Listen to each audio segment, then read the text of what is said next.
The live TV, सच सबसे आगे।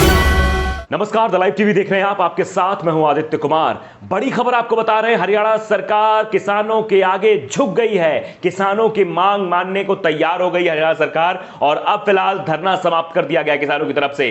तो ये बड़ी खबर एक तरह से है कि किस तरह से लगातार करनाल में और हरियाणा में किसानों के खिलाफ जो माहौल तैयार किया जा रहा था, अब किसानों के आगे झुक गई है, घुटने टेक दिए हैं खट्टर सरकार ने। खट्टर सरकार जो किसानों के लिए प्रताड़ना दे रही थी, किसानों पर लाठी भांज रही थी, किसानों के लिए पेड़ कटवा रही थी, किसान बैठ ना पाए, अब उसी ने थूक के चाट लिया है, क्योंकि अब उसके बस की बात नहीं थी, उससे बात आगे निकल गई थी और किसानों का हौसला इतना बढ़ गया था कि खट्टर सरकार की नींद उड़ गई थी, खट्टर सरकार की खटिया खड़ी हो गई थी। यही वजह है कि खट्टर सरकार ने किसानों की मांग मान ली है।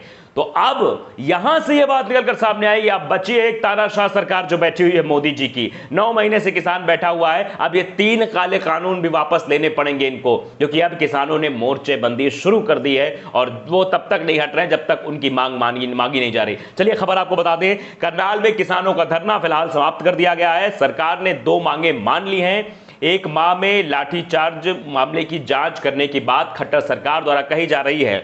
हरियाणा करनाल में धरना फिलहाल समाप्त हो गया है और वहीं दूसरी, मृतक के परिजन को डीसी रेट पर नौकरी दी जाएगी, साथ ही आरोपी एसडीएम को छुट्टी पर भेज दिया गया है। जिस एसडीएम ने यह कहा था किसानों पर गुम्मे चलाओ, किसानों को मारो, किसानों को प्रताड़ित करो, किसानों का सर फोड़ दो, उसी एसडीएम के खिलाफ लगातार कार्रवाई की मांग किसान कर रहे थे। तो अब फिलहाल यह खट्टर सरकार ने कहा है कि उस पर कार्रवाई की जाएगी और जांच भी बैठाई जाएगी। कई सारे ट्वीट्स भी सामने आए, वो भी ट्वीट्स आपको पढ़ते फिर आगे चर्चा करेंगे। ट्वीट्स ये है कि मुकेश अहलावत हैं जो एमएलए हैं, वो लिखते हैं कि सरकार द्वारा निम्नलिखित मांगों पर सहमति जताने के बाद हरियाणा के करनाल में किसानों का धरना समाप्त। एसडीएम आयुष सिन्हा की जांच की निगरानी उच्च न्यायालय के न्यायाधीश करेंगे, पहला। दूसरा, सिन्हा 1 महीने के लिए छुट्टी पर जाएंगे। तीसरा, सुशील काजल के बेटे को 1 हफ्ते के अंदर नौकरी दी जाएगी, यानी जो किसान आहत हुए हैं उनको नौकरी दी जाएगी। और ये सुरेंद्र राजपूत है, वो भी ट्वीट करते हैं, वो लिखते हैं किसान एकता की जीत हुई है, बड़ी जीत हुई है। करनाल में किसानों का धरना समाप्त हो गया है। एसडीएम पर न्यायिक जांच की रिपोर्ट, 1 महीने में शहीद किसान के परिवार को नौकरी में भी शामिल किया जाएगा। तो ये लगातार ट्वीट्स भी सामने आ रहे हैं और ये खबर अपने आप में बहुत अहम है। किसानों की बड़ी जीत हुई है। वो किसान जो पिछले 9 महीने से बैठा हुआ था, हर जतन करके सरकारों ने देख लिया, चाहे वो खट्टर सरकार हो, चाहे वो योगी सरकार हो, चाहे वो बड़की सरकार मोदी सरकार हो, हर जतन इन्होंने किए, लेकिन कोई जतन काम नहीं आया और किसान अब मन बना चुका है इनको सत्ता से उखाड़ फेंकने का। और यही वजह है कि जिस तरह से किसानों ने करनाल में धुरी जमा दी थी कि बैठेंगे, अब यहीं बैठेंगे जब तक सरकार नहीं सुनेगी। कब तक नहीं सुनेगी सरकार? ये सारे जतन कर चुके थे। पहले किसानों पर लाठी बरसाई, फिर किसानों को कहा कि नहीं तुम कुछ भी करोगे, हम तुम्हारी मांग नहीं सुनी। जब किसान अपनी मांग को लेकर वहां पहुंचा तो किसानों के लिए धारा 144 लगा दी गई, वहां इंटरनेट सेवा बंद कर दी गई और फिर किसान वहां बैठ गए। और राकेश टिकैत ने भी साफ कह दिया कि तब तक नहीं उठेंगे जब तक हमारी मांग नहीं मानी जाएगी। बहुत जतन किए इन्होंने। राकेश टिकैत और किसानों को वहां से हटाने के लिए हर जतन कर लिए। रात पेड़ भी कटवा दिए गए कि किसान छांव में ना बैठ पाए, वो छांव ना ले पाए, धूप में बैठेंगे तो परेशान होंगे, चले जाएंगे। लेकिन किसान ने काम जाने वाले नहीं है और आखिरकार इस तानाशाह सरकार को झुकना पड़ा, थूक के चाटना पड़ा खट्टर सरकार को और खट्टर सरकार ने किसानों की मांग मान ली है। अब किसान आगे कूच करेंगे, आगे जाएंगे, गलियों में जाएंगे, गांव तक जाएंगे। इस बीजेपी सरकार को सत्ता से उखाड़ फेंकने की पुरजोर कोशिश किसान कर रहा है और यही वजह है कि ये डरे हुए हैं, सहमे हुए हैं, इनको रातों को नींद नहीं आती, इनके दिमाग में बस किसान किसान किसान चल रहा है। देश के 80% किसान है मोदी जी, समझ लीजिए आप। 80% किसान और कृषि प्रधान देश आप भी कहते हैं, अन्नदाता कहते हैं आप बड़े बड़े मंचों से, लेकिन उस अन्नदाता के बारे में सोचते नहीं। और यही वजह है कि अब अन्नदाता ने अपनी कमान खुद हाथों में ले ली है और यह बताने की कोशिश करनी शुरू कर दी है कि हमारी बात नहीं, कब तक नहीं मानोगे, हमारी बात नहीं मानोगे, हम धरने पर बैठे रहेंगे। और आखिरकार मानना पड़ेगा और मानना पड़ा है। करनाल में, हरियाणा सरकार अब अपनी बात से मुकर गई। जो कल तक ये कह रही थी कि नहीं कुछ भी हो जाए हम बोलेंगे नहीं, आज उसको झुकना पड़ा है। आज किसानों की बात माननी पड़ी है और माननी पड़ेगी मोदी जी को भी।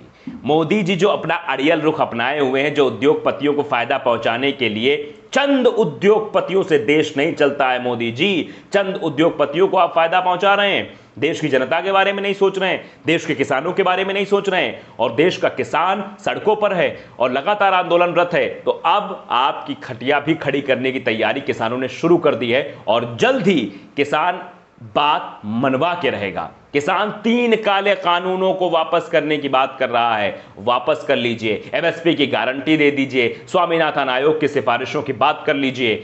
अब आपको करना पड़ेगा कि किसान, मुजफ्फरनगर में किसानों की भीड़ देखकर भारतीय जनता पार्टी की हालत खराब हो गई है। भारतीय जनता पार्टी के नेताओं को रात रात में सपने आने लगे हैं, डरावने सपने आने लगे हैं, और योगी मोदी जी को भी आ रहे होंगे। उनको लग रहा होगा सुबह सुबह कि ये खबर टेलीविजन पे चल रही है कि योगी की सत्ता गायब हो गई है, मोदी जी भी अब सत्तासीन नहीं रहे, तो आगे क्या होगा, आगे किसान क्या करेंगे। किसान इनको सही सबक सिखाएंगे। यही वजह है कि अब इनके अंदर डर व्याप्त हो चुका है। वही डर साफ दिखाई दे रहा है। खट्टर सरकार के इस फैसले पर वो डर साफ साफ नजर आता है। किस तरह से खट्टर सरकार जो है अब झुक गई है किसानों के आगे। किसान लगातार धरने पर बैठे हुए थे, तो ये बात कही गई है। हरियाणा सरकार के अतिरिक्त मुख्य सचिव देवेंद्र सिंह ने किसान नेताओं से हुए समझौते के बारे में जानकारी दी। देवेंद्र सिंह ने आज पत्रकारों से कहा कि सरकार के अधिकारियों और किसान नेताओं के बीच वार्ता हुई है। सरकार ने 28 अगस्त को बस्तारा टोल पर हुई घटना की जांच करवाने के आदेश दिए हैं। यह जांच सेवानिवृत्त उच्च न्यायालय के न्यायाधीश द्वारा की जाएगी। बैठक के बाद किसान आंदोलनकारियों को आश्वासन देते हुए अतिरिक्त मुख्य सचिव ने भी कहा, जांच 1 माह में पूरी कर ली जाएगी। इस दौरान पूर्व एसडीएम आयुष सिन्हा, जो कि एक आईएएस ऑफिसर हैं, वो छुट्टी पर रहेंगे, ये बात कही गई है। तो इन सब बातों के बीच गुरनाम सिंह चढ़ूनी वो सामने आए। उन्होंने कहा, बात करते हुए पत्रकारों से कहा कि आज यहां संयुक्त मोर्चे की बैठक करने की जरूरत नहीं है। हम 1 नौकरी की मांग कर रहे थे, कल हमने 2 मांगी, 1 हफ्ते में 2 नौकरियां मिल जाएंगी। एसडीएम जबरन छुट्टी पर रहेंगे, उसके बाद उन पर अलग एफआईआर दर्ज होगी। करनाल में प्रशासन किसान नेताओं की संयुक्त प्रेस वार्ता के बाद किसान नेता गुरनाम सिंह चढ़ूनी ने ये बात सबके सामने सार्वजनिक की है। तो अब कहीं ना कहीं डर जो है वो सीधे सीधे व्याप्त हो गया है इनके अंदर। इसीलिए बैठक करके ये बात सामने रखी गई कि अब हम किसानों की बात मानने को तैयार हैं। ये खबर सामने आई है। देखिए, आपको बता दें कि जो मुख्य अतिरिक्त सचिव हैं, उन्होंने कहा है कि जो कल की वार्ता हुई है वो सकारात्मक हुई है। आम सहमति से निर्णय हुआ है कि सरकार 28 अगस्त को हुए घटना के हाईकोर्ट रिटायर्ड जज से जांच करवाएगी। तो ये बात निकलकर अब सामने आ रही है। ये बड़ी जीत है किसानों के लिए कि किसान लगातार मांग के लिए बैठे हुए थे। वो लगातार ये मांग कर रहे थे कि कम से कम जिस किसान की मौत हुई है उसके परिजनों को नौकरी दी जाए, और जो बदतमीज एसडीएम जिसने किसानों पर लाठी भांजने की बात कही थी, सर फोड़ने की बात कही थी, उस पर कार्रवाई की जाए। उस पर कार्रवाई की भी बात मान ली गई है और न्यायिक जांच के लिए आगे कहा गया है।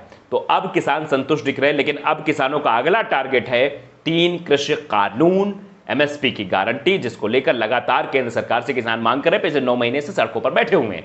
तो अब इस मांग को भी मंगवाने के लिए किसान अब अपने आंदोलन को तेज करेगा, और जिससे बीजेपी की ऐसी की तैसी होना निश्चित है। नहीं सुनेंगे तो सरकार से हटेंगे। तो लाइव टीवी को अगर आपने सब्सक्राइब नहीं किया, सब्सक्राइब कर लीजिए, बेल आइकन जरूर दबाइए ताकि ऐसी खबरें आप तक पहुंचती रहे। नमस्कार।